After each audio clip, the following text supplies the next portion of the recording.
Јавното обвинителство бара притвор за државниот секретар во Министерството за информатичко општество и администрација.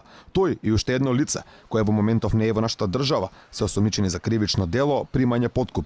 Противзаконски зеле нешто помалку од 50.000 евра. 46 годишниот ЈЈ и 52 годишното лице ЈГ, како службени лица во периодот од јуни 2014 до август 2015 година примиле подарок, патување во странство во 3 наврати, со вкупна вредност од 7.000 евра, за да извршат противзаконско службено дејствие, велат од јавното обвинителство.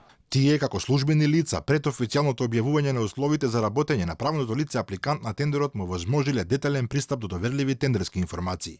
Со ваквата постапка, осомничените, иако знаеле дека споделувањето на информации со апликанти или потенцијални апликанти во тендерски постапки е противзаконито, го прекршиле законот и принципите за доверливост и еднаков третман и на правното лице му возможиле повластена положба и предност во однос на останатите апликанти.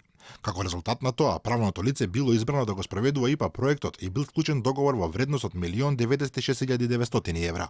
Во 2016 година, во периодот кога во Министерството веќе започнало спроведувањето на ИПА проектот, како награда за своето противзаконско работење, државниот секретар добил уште поголема финансиска награда.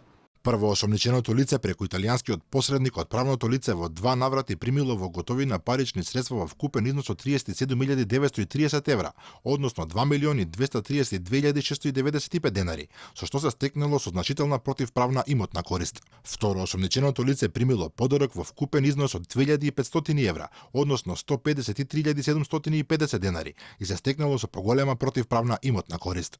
Симултани претреси биле спроведени низ Македонија и Република Италија, 5 во Скопје и Куманово, во 2 правни лица и во едно министерство. 8 претреси пак биле спроведени во Италија. Акцијата се спроведувала изминативе 2 месеци, а македонската полиција соработувала со меѓународните организации ОЛАФ и Европравда.